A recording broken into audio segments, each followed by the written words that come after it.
All right. We should be live now. Again, it'll take a minute for it to pop up on YouTube. But anyways, how have you been, my friend? I know. It's probably a different time than usual for you since I'm 2 hours behind now. Yeah, it's yeah, the time shift in parts of the US has made life a bit interesting for over here. So it's currently just after 5 a.m. on a Sunday morning, and it's looking like it's going to be a pretty decent day over here, but still dark outside. So we'll see the sunrise and see what we get. But other than that, been very busy with work and very busy with transitioning out of summer into autumn, and with the weather cooling down for us and sports changing over from summer to winter sports. And yeah, looking forward to the Easter break and having a couple of days off with the family. How about yourself? Honestly, I'm still trying to get used to the time change. I hate it. Absolutely hate it here. uh, when I was younger, I used to be able to like wake up no problem with the time change, but like now that I'm getting older, it's absolutely getting harder. So, yeah, yeah, it's just a pain. And everyone, and the funny thing is, everyone in the U.S. here wishes it would be just gotten rid of because like absolutely nobody uses this except like farmers at most. Yep. So yeah, that's just me. But yeah, everything's else has been good. Of course, soccer is still going on pretty early than usual. So yeah, Yep. so but still enjoying that. But yeah, everything else has been good. Also, I'm not too sure how this looks like because I'm using a completely different monitor. So I don't know if you saw, but on Twitter I got a new wide boy. So I now have widescreen port. So I don't know how this looks Yeah. like on YouTube for like people with like smaller screens, but for me, it's weird because like it shows up on like black edges on the screen. But Right. yeah. That'll be frustrating. Yeah, I just want to make sure it looks good. So if I don't, I I am posting a link about like the announcement right now. But yeah, but other than that, everything's been good. Yeah, and also this gaming news though, been interesting, especially Yeah. with the Lego stuff for me specifically. But I'll get into that at the end. Yeah. But for now, I guess we should go into the Ubisoft stuff since that's one of the other talked about things that we've done on this show. Oh boy, certainly not what we predicted though. Well, I don't know about predicted. So just to be clear, because there's a fair bit of Ubisoft news going around, are we discussing the Assassin's Creed, or are we discussing the hit piece by the investment firm that the protesters one, quote unquote? Yeah, that one. Yeah, that one. The shareholders are going to have a protest, right? So I'm very curious to hear your perspective of it before I provide my potentially slanted opinion on it. I was actually kind of curious to hear your position first, to be honest, because like I honestly feel like this is just kind of like continuation of like how investors are probably feeling with Ubisoft currently. I mean, to me, it kind of makes sense at the very least, because nothing's been done on like the Tencent like discussions yet. So that's why I'm kind of feeling like this may be more of a progression of what we've already been hearing. Yeah. So the article itself, the one I think it was through Eurogamer, whoever it was that originally wrote it, contains quotes and misquotes and information provided by a small investment firm who hold Ubisoft shares, who in recent months have taken a short position on the share holdings that they have, and got their nose out of joint because they weren't being considered a large institutional shareholder, similar to what the big ones that like Goldman Sachs and BlackRock and all those other larger shareholders that just own shares and provide the capital injection and don't argue or carry on like a goose about these sort of things. So they've gotten themselves out of joint, or their nose out of joint, because they don't particularly like the direction it's going. I will point out that Ubisoft's running its share price is running at the highest it's been this year since the start of this calendar year. It's also the highest it's been in the last 6 months. And it's not too far dissimilar to what it's historically been running at, or higher than what it's been running at pre-COVID lockdowns anyway. So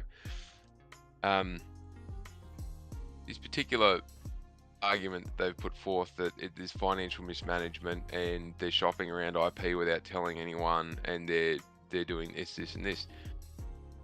It's not unusual for these larger companies to shop around dormant IP anyway, because how would they know what the value of their IP is if they don't take it to market and ask people what they would pay for it? That's a technique on how you value intangible assets such as IP. And you don't have to disclose that to shareholders, because that is a requirement done under most auditing standards across the developed world, across the OECD countries. Now, whether it's privately owned or publicly owned, it doesn't matter. They've still got to go through this process of understanding what the value of their IPs are, particularly when they've had them sitting on the shelf for so long. So it just strikes me as strange that the particular group or set of investors who have tried to short their way out of their position, and I'm sorry, so short their way out. So when you short your position, those who don't know, with shareholding is you buy certain options or certain shares, and the intention is that when the share price goes down, you're able to action this position and make money out of it. The problem for this particular group of investors is the share price is actually coming back up in recent months. So, and they're looking like they wanted to get out based on the 10-cent buyout or the privatization buyout and all the rest of that. And it feels like they're trying to force the issue of that happening sooner rather than later. So my slanted or perspective of it is, position on it, my suspicion of it is that this particular group of investors are trying to force the hand so they can get paid sooner.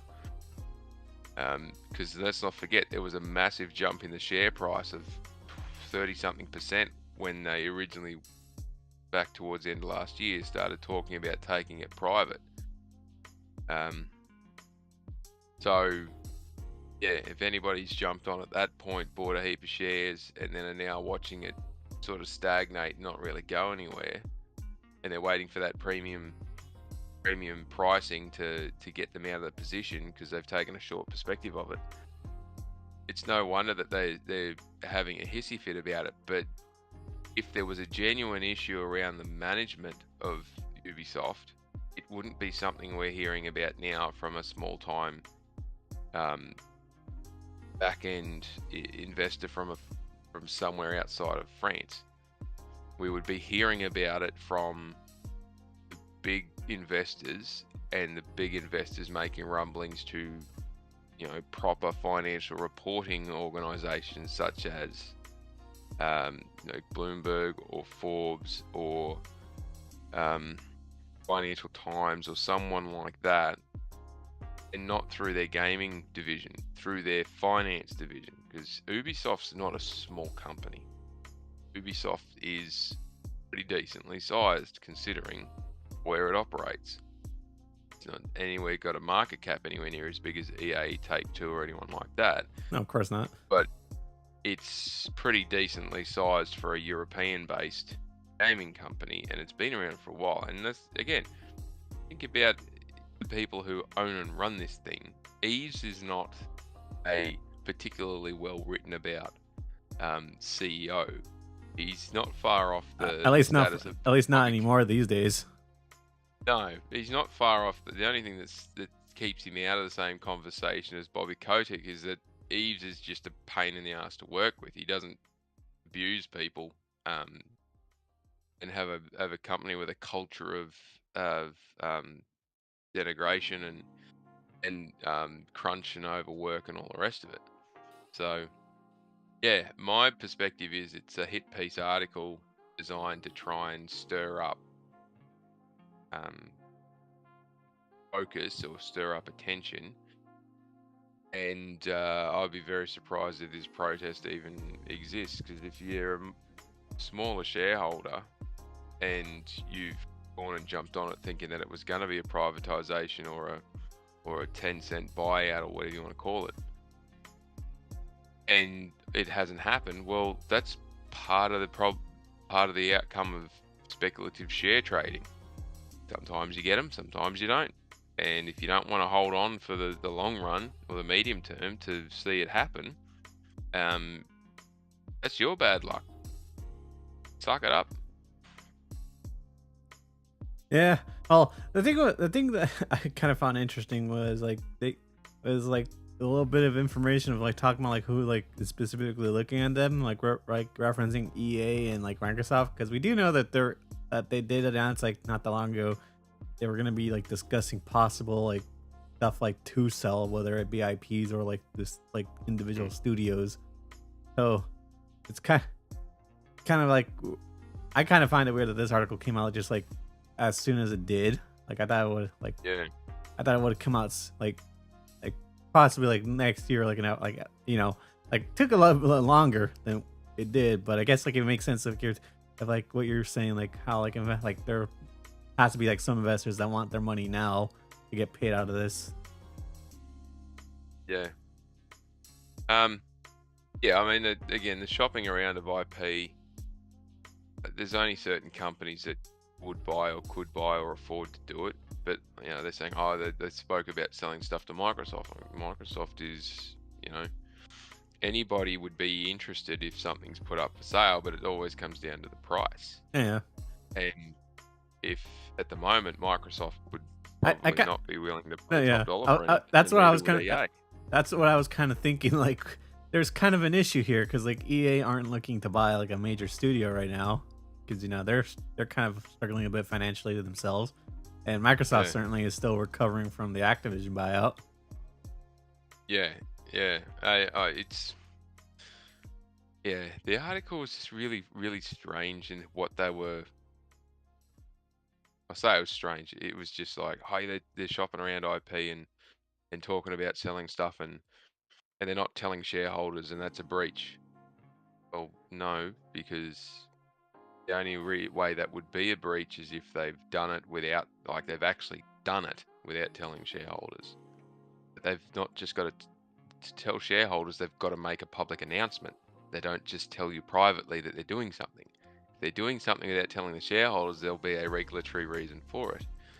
And as you're saying before, they've been talking about, mentioned ages ago that they've got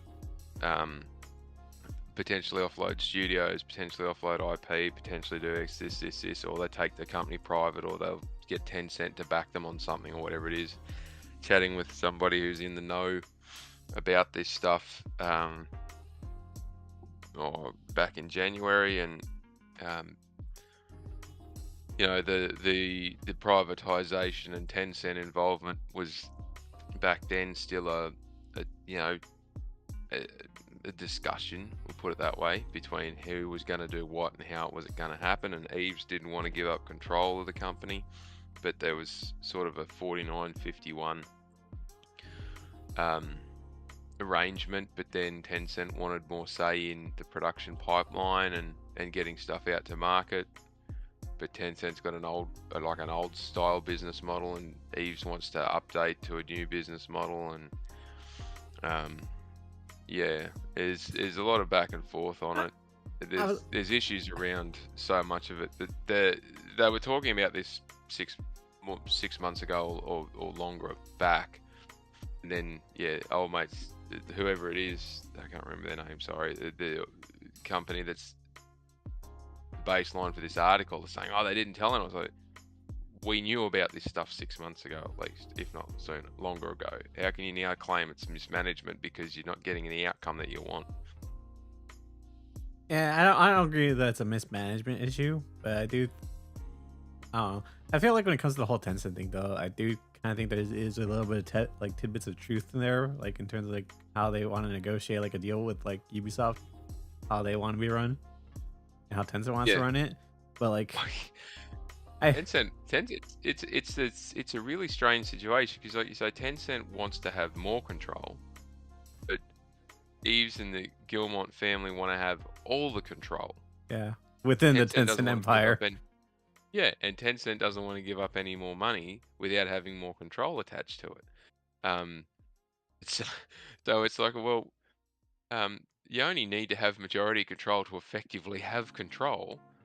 But when egos and pride get involved in this stuff, it can be quite interesting. The other problem Tencent's got is fighting the EU regulatory environment around Chinese investment. Right. So, but if Tencent has an increased amount of control through Ubisoft, and don't forget Ubisoft's got the cloud streaming rights for all the Activision ABK stuff, then it gives Tencent a proxy to do more impacts around those sort of deals. I don't really think the cloud stuff that they got from the Activision deal really affects anything now, considering that now that Microsoft's like multi-platform. Yeah, I don't think it's worth the paper it's written on, to be honest. No, yeah, but I don't think that will increase like anything in terms of a buyout. But I don't know. I think you're definitely spot on though with the prides in this. Like, I definitely think that the Gilmore family probably like just like, we don't want anybody like taking control of this. We'll manage this even if we're owned, so we can get the final say so within this company. But yeah, that's just not how business works. So I just don't think that's like, I just don't think that they're ever gonna get a deal through with Tencent at the very least. They'll probably have to negotiate with somebody else if they want to like maintain ownership. Heck, they could probably I think what they'll probably do because I've been thinking about this. I think what they'll probably do is like an embracer approach, where they're within a company, but they still maintain creative control within inside that company, much like the studios were doing within Embracer.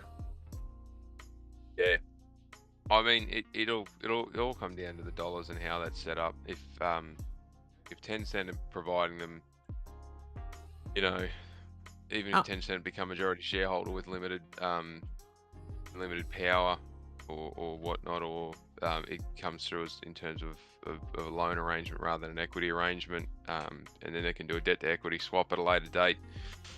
And it also may be that the Eves, the Gilmont family's got a parent company or a holdings company that holds all the shares in Ubisoft Entertainment, and it may be that the loan comes through, or the arrangement comes through that rather than directly in Ubisoft, and then the Gilmont family holdings maintains 100% of the Ubisoft when they do privatise it. But there's plenty of different options there. But I mean, it's not going away. Yeah, yeah. But these people who call themselves an investment fund that have a dummy spit like this is just, and there's heaps of us that are going to go and protest. Go your hardest. It's going to do nothing. It's not going to do a damn thing, because BlackRock and Goldman Sachs and Tencent and all the other major big institutional shareholders don't give a rat's ass about it, and they hold all the voting power. Oh, yeah. Well, I think maybe they can manipulate the stock just a little bit, probably. Like, probably not a huge chunk, but just enough to like change, like just get a little bit of money like out there. Yeah, well, there's some rules around stock price manipulation through pressure tactics from investors. So, No, um, yeah, I know. I'm well aware of that, but some of the stuff goes down like behind the scenes, like with the whole GameStop situation. So it's kind of like, there's always companies oh like working in yeah, the background doing this, even if we don't see it. yeah, I took a lot of issue with that GameStop that thing. Um, they from a moral standpoint, I found that one quite conflicting. It's one thing to say, what do they call it? Say band together and put it to the big institution who bet against them. But what a lot of people who bought into that whole action didn't realize that all the money that got lost by that institution was pension money from mum and dad investors and mum and dad shop owners and all the rest of it. It wasn't that institution's money that got lost. It was a heap of other hard-working people's pension funds that got flushed down the toilet. So the people who ended up, the institution that got screwed in the back end, in the end of that, who lost tens of millions of dollars out of it, they still all got paid and they just moved on to the next one. Yeah. Although we had people. The shorting bit too wasn't exactly legal itself too, from when I hear legally. Yeah. Oh no, it wasn't. It was not a Yeah, it was speculative. You see that's what I kind of mean. That's what I kind of mean in terms of like you see this stuff going on in the background. So Oh yeah, it ticked me off because the action that the institution did was not the right thing to be doing. Yeah. By a long shot in terms of from legal correctness, but the people who ended up suffering in the end, just the people that you really don't want to have suffer for it. There were people who watched their entire retirement funds that they've been working for 30, 40 years just disappear. So do you think this could be a case where like if they were trying to push like the stock market in their favor, even if like it wasn't going to do like anything major right now due to how well Ubisoft is performing? It's very possible. As I was saying at the start of my comments, there's a number of these smaller speculative investment firms that are coming off the back of the articles or the information coming through about the privatization, buyout, and all the rest of it. When the stock price was so low, went and bought a heap, hoping to get a premium jump on it, but it's bounced. It's not gone back down to that level since that announcement's occurred back in September, October. At its lowest point, it was under 10 euros. It was 9.89 euros, 9.89 on the 26th of September, and it's never gone down below 10 since that day. Yeah. When it was the 26th of September, and it's been over 10 euros, and it's been as high as 14 euros. So like, what was that 3 weeks? Sorry, I'm just looking at some dates. 26th. While you're looking at the dates real quick, I just want to give a shout out to Double Shooter. See you in the chat, my friend. It's been a while. Thank you for supporting the show. But I have one thing one thing I am surprised though is the fact that they're doing well, even though Assassin's Creed Shadows leaked completely online. That's like you would think that would have like a trickle effect of like investors not being happy that some people are already getting access to this game for free practically. Yeah, I think it's always the challenge when you put games on PC is it'll leak and then off it goes, and I mean it's out there, but it's not. I don't know if it's a good thing or a bad thing. It's not getting well, I mean, it's a bad thing. It's a bad thing when it happens to the movie industry, when a movie completely leaks. I mean, look what happened to Sony with that Dictator movie about the North Korean. Yeah. Yeah, I mean, it's never great to have something out there before you want it to be out there, but when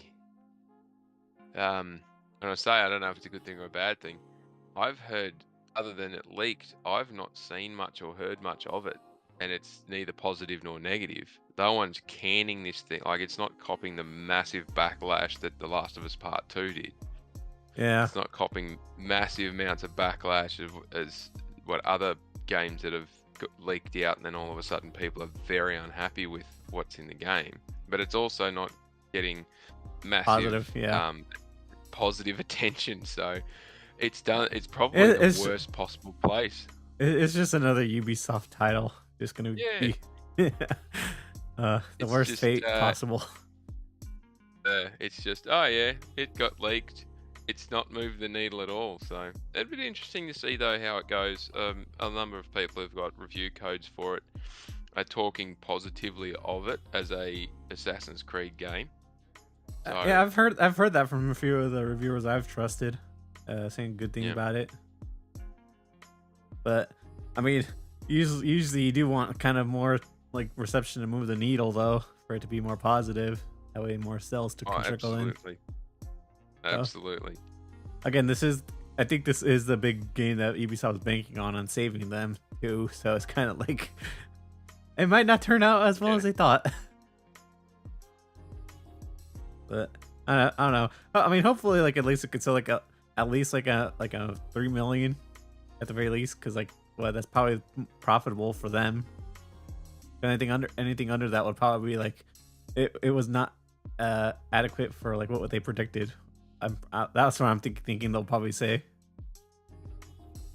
I think what is causing this is just my perspective from a not from any information that I'm been given, but from what I can ascertain, what I've seen.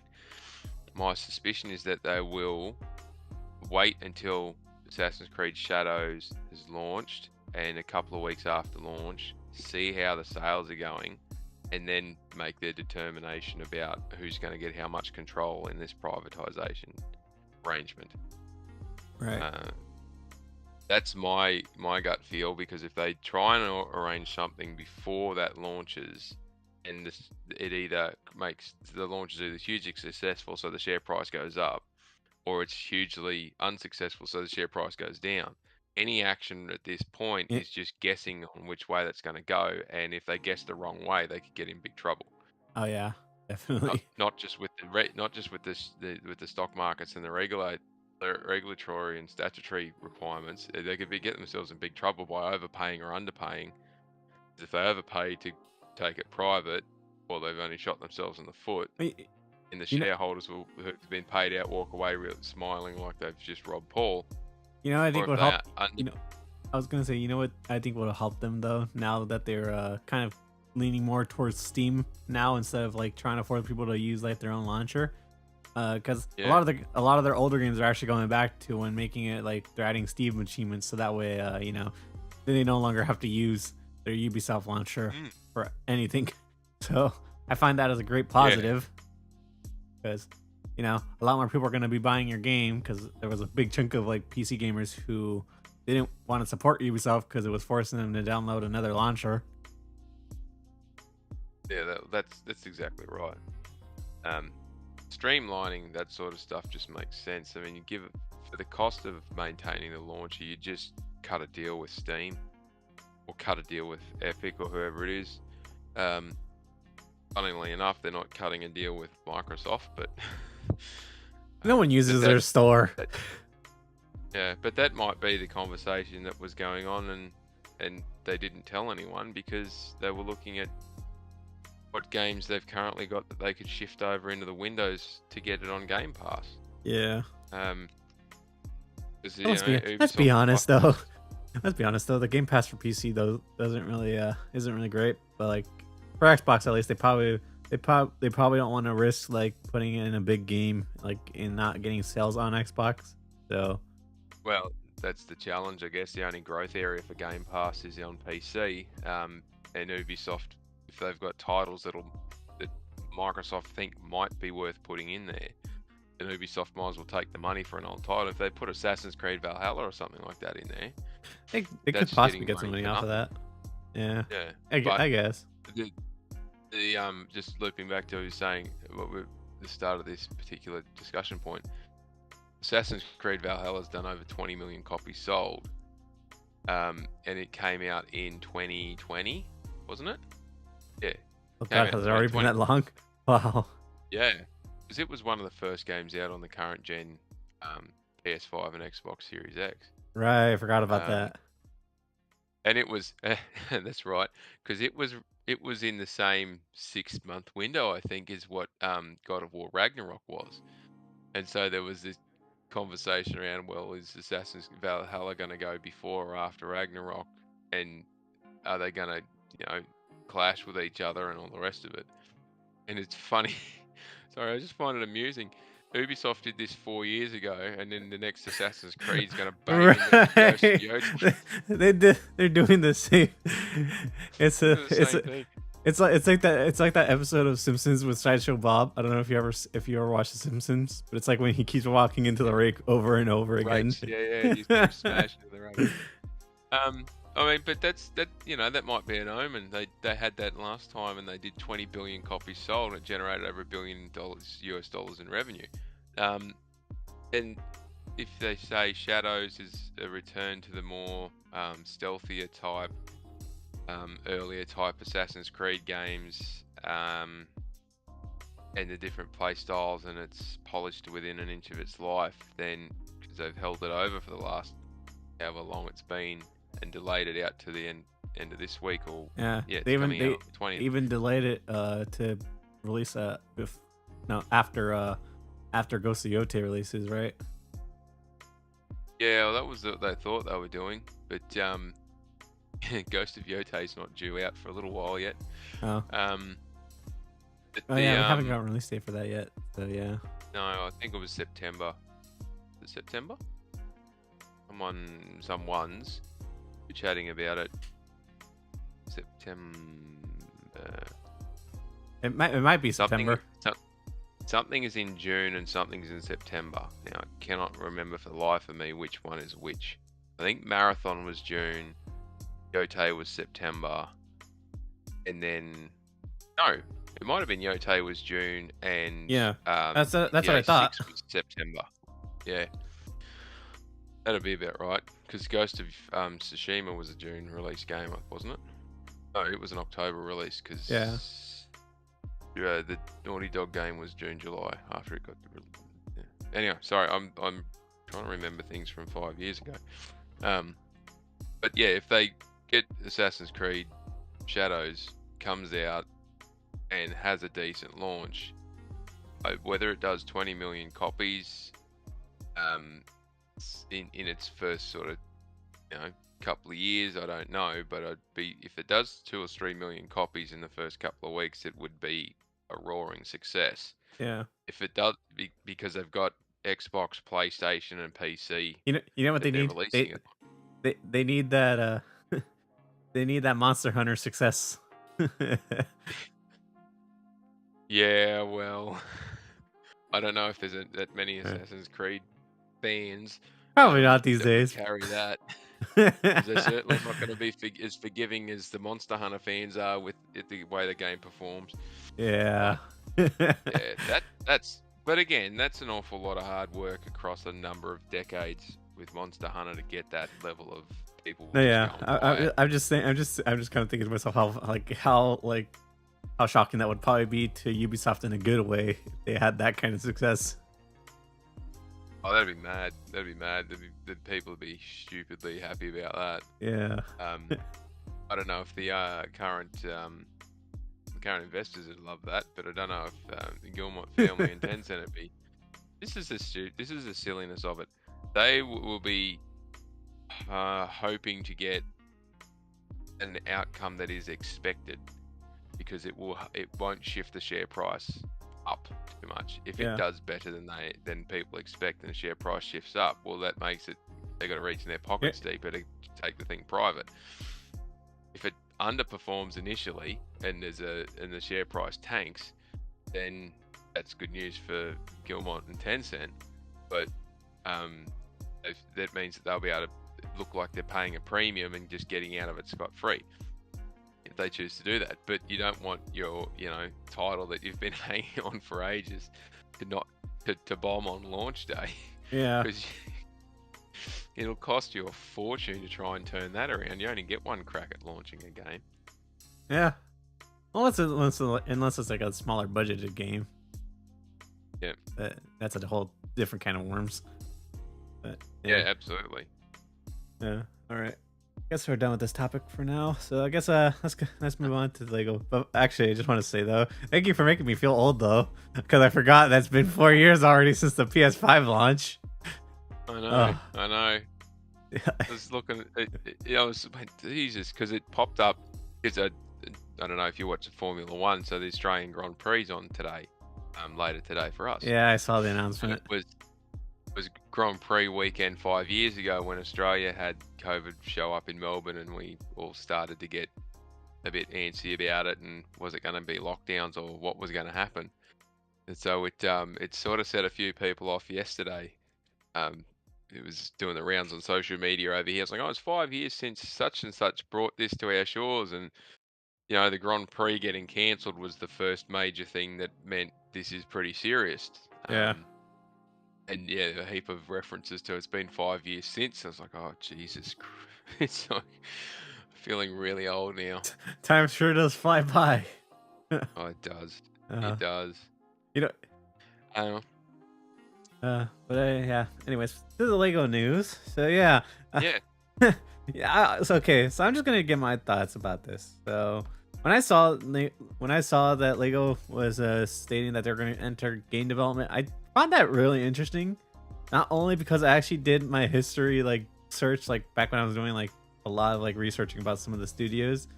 TT Games was one of the first that I kind of like learned about that their company, well, their current iteration of TT Games, not the ones that you were doing licensed games like during the PS2 generation, but Yep. their current iteration that started the Lego trend practically was a formation from Lego's former attempt of trying to get into gaming.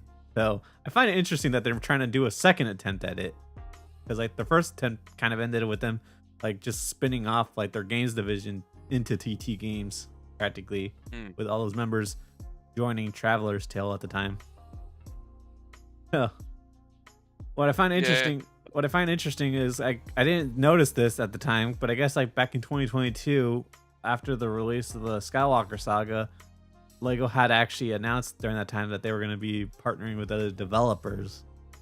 So I guess that train kind of didn't go to where they wanted. So I guess now they're taking things in house. Well, yeah, it's a strange one. Like TT Games is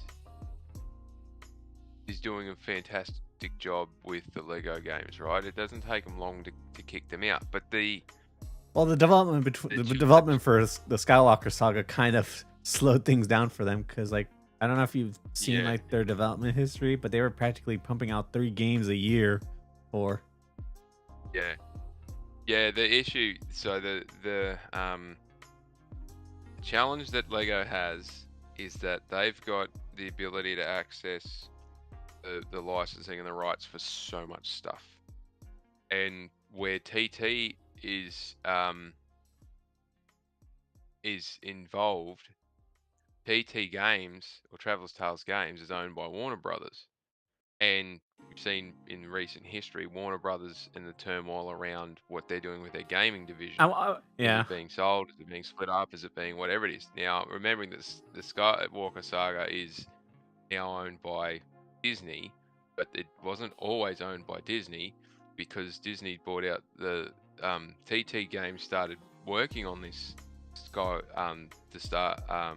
Star Wars stuff before Disney owned it, and then Disney buys it and then starts putting limitations on their licensing arrangements, and Disney does not want Warner Brothers working on anything of theirs. So there's this tense situation of who can have what and how much information and who can do what with it.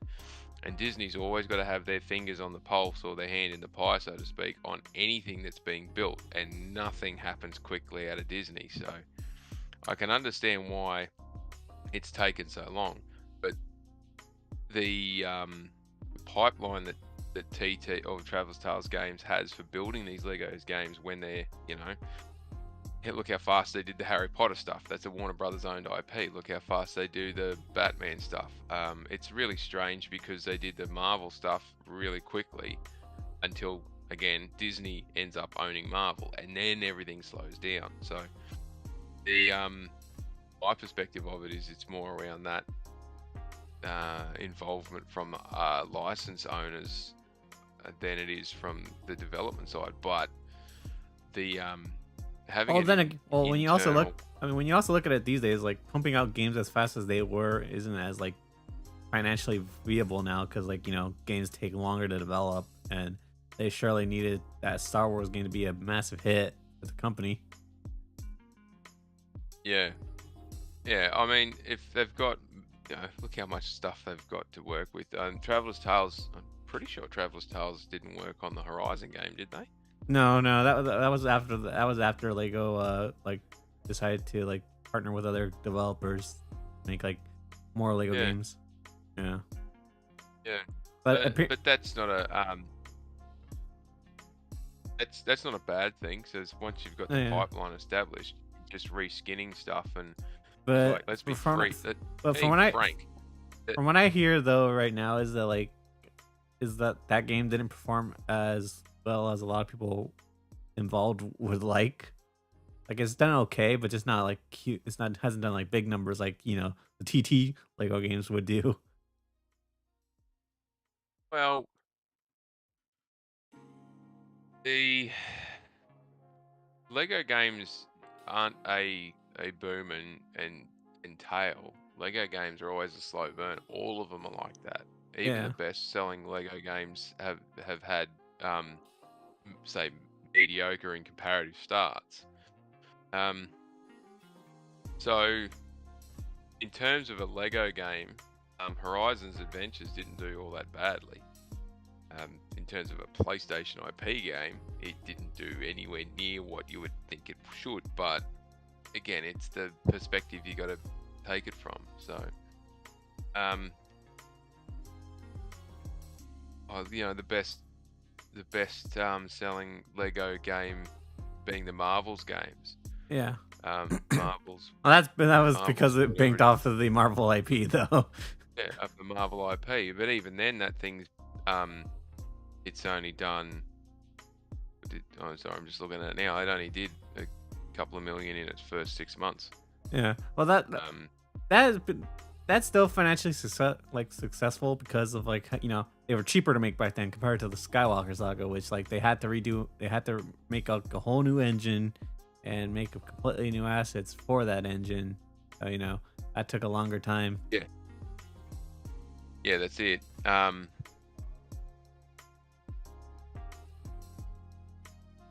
But yeah, it's sorry, I'm just trying to think how to phrase this. Getting back to the Traveler's Tales piece, so the concern is there's the concern there'll be twofold, because the information coming through is that the in-house, Lego's growing their in-house development team, but it's not making any statements on ending relationships with third-party developers.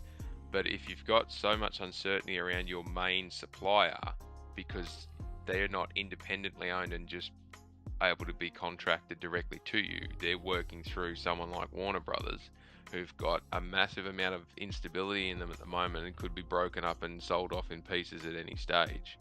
And that's more likely than Ubisoft being broken up and sold off at any stage. It makes sense to start working on mitigations for that. But at the same time, Lego may go, right, well, if they come up for sale, we'll just buy them. That could happen. And I can see that. You know, and get around it that way. But to be able to do that, you need to have that structure internally to be able to bring them into the fold. So, you see, it's a sensible. Okay, I just want to say, like, my fear with Traveler's Tale is like, I actually enjoy the games, okay, but like my fear is that, like, because right now there are reports that they are working on a new Lego game right now, but I think the rumor is that it's a Harry Potter remake. I'm not too certain about that. Don't quote me. But anyways, yeah, they're working on a current Lego game, but after that, who knows?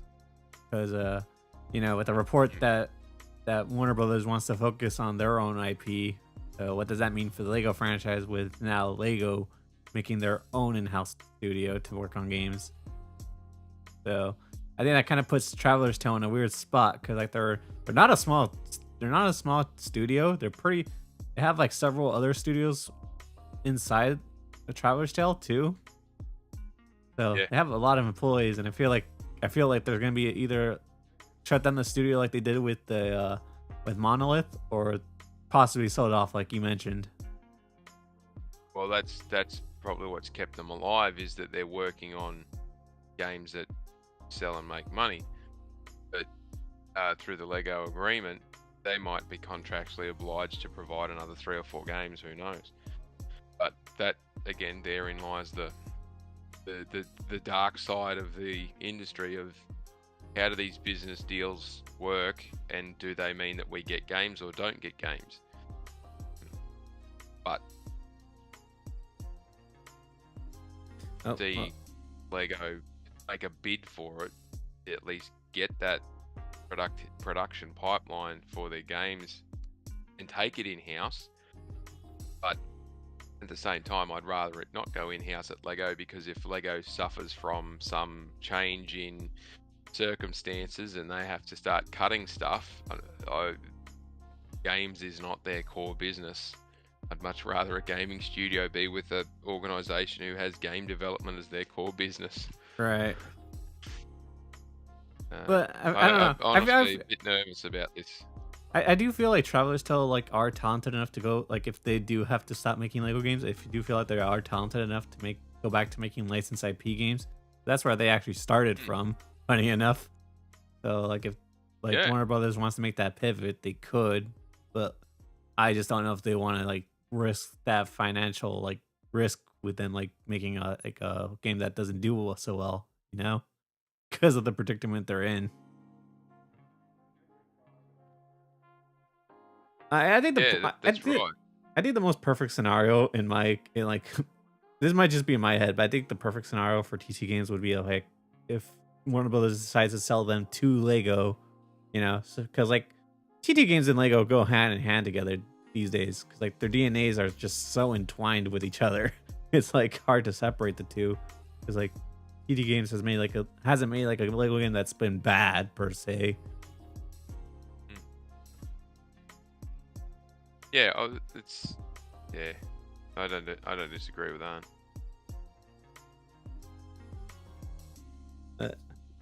The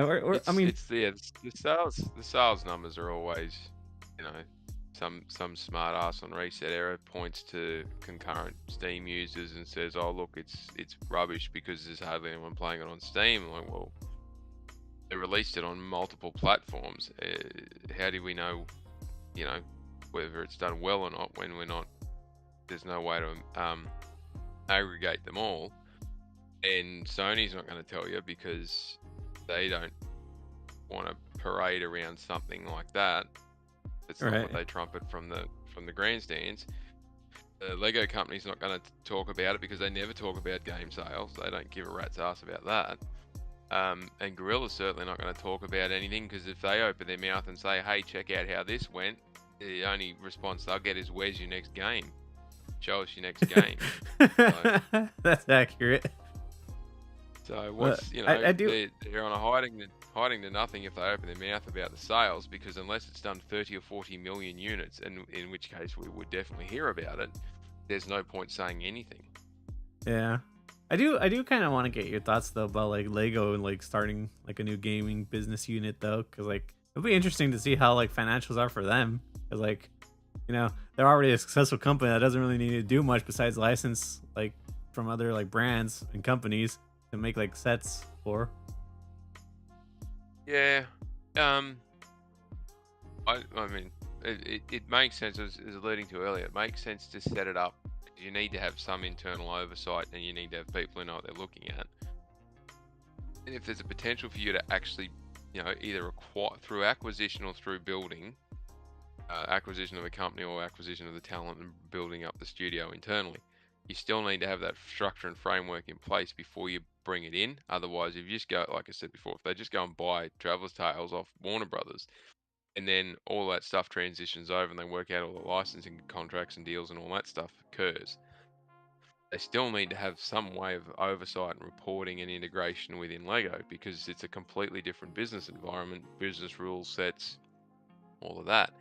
Standing it up on its own outside of that structure and having it as sort of a whole self-supporting subsidiary and then reporting back up the chain still requires a huge structural change as well from a governance perspective and oversight and management. So regardless of what they end up doing, it just makes sense to have that structure being built and put in place.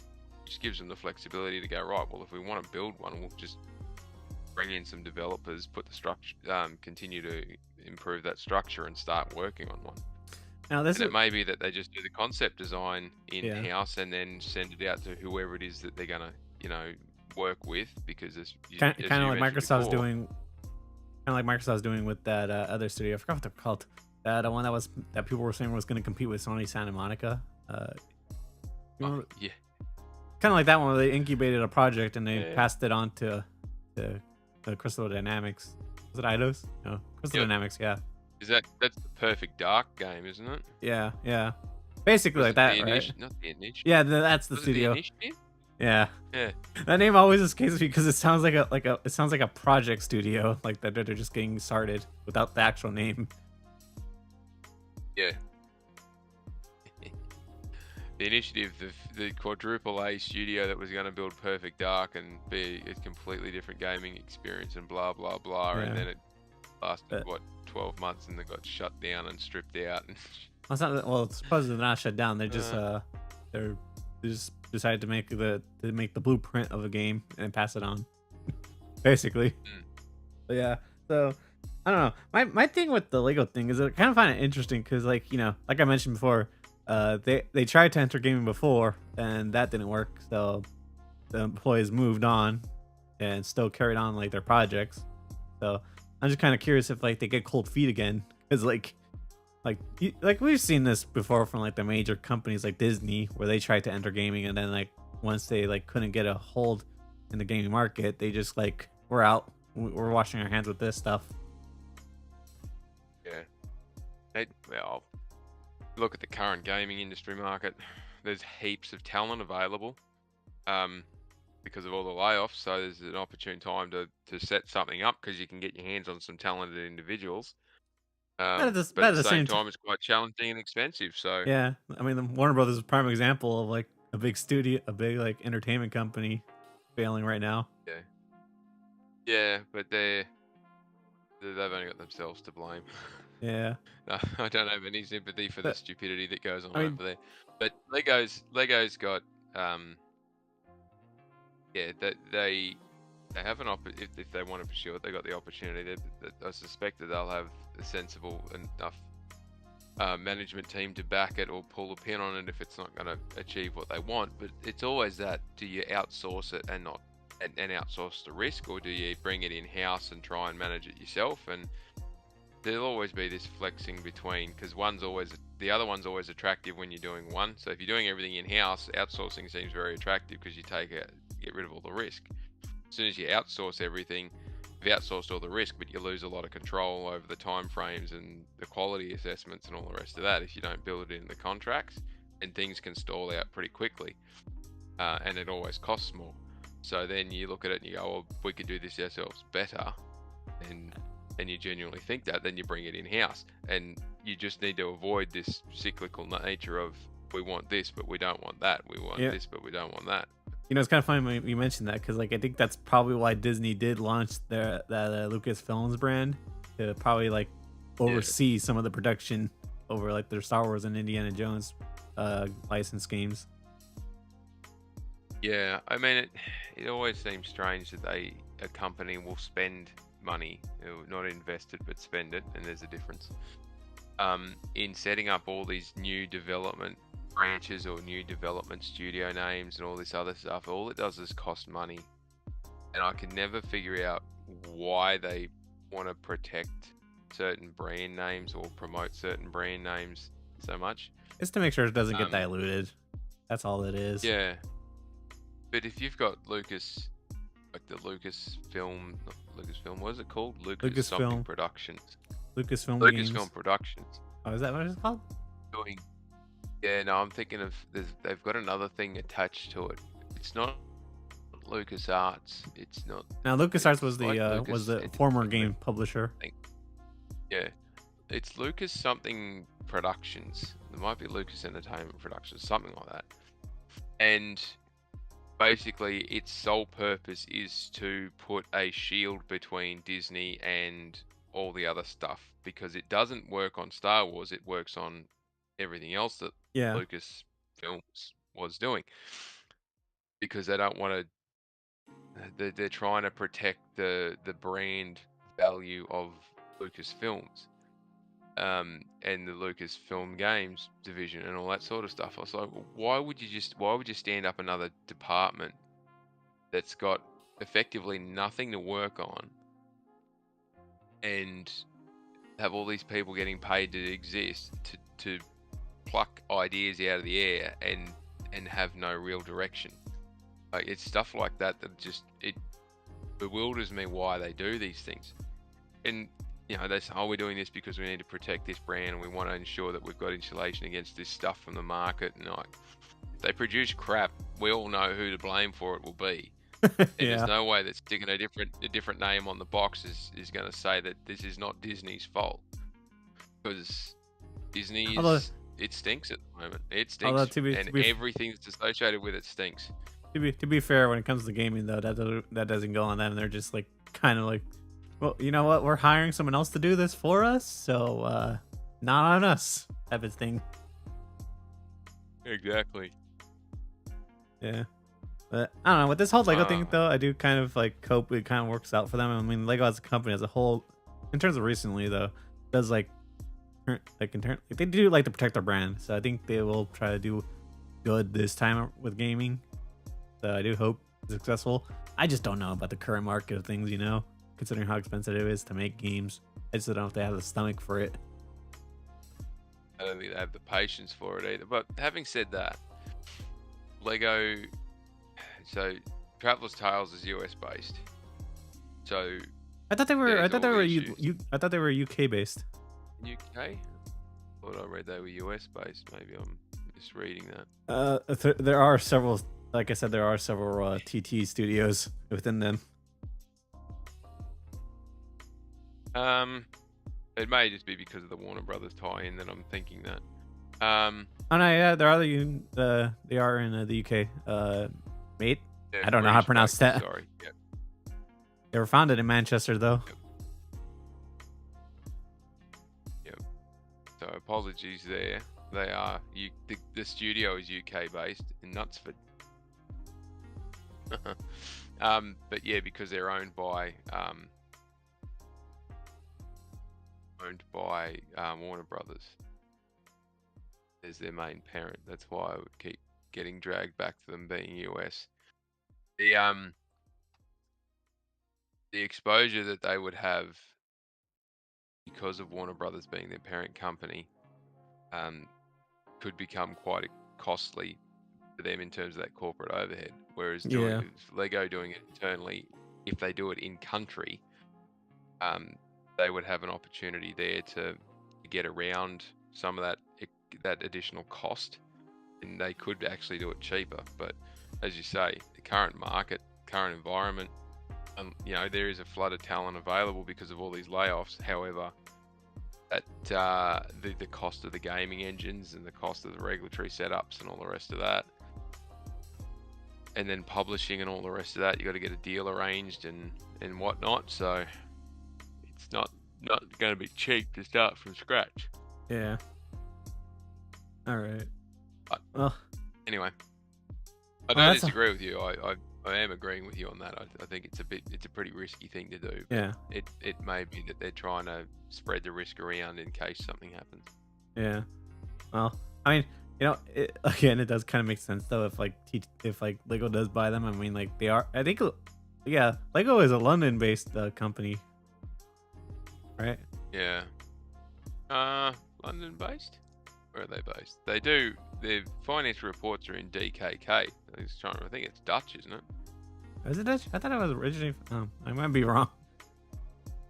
I remember. Danish krone. Ah, okay. Yeah, they're Danish. Okay. I'm completely wrong then. My bad to the Danes. Sorry to take away your huge company. Yeah. That's about all I had on this topic though. Yeah. Yep. I guess I'll wrap things up then. Yeah, this has been a good episode. Honestly, I can't wait to see what Lego does have in store though, for if they do release a game, if it ever does come out, because you never know with gaming. But yeah, hopefully we get to see things soon. But yeah, it's been another good episode. Hope you guys enjoyed this and have a great weekend. Peace.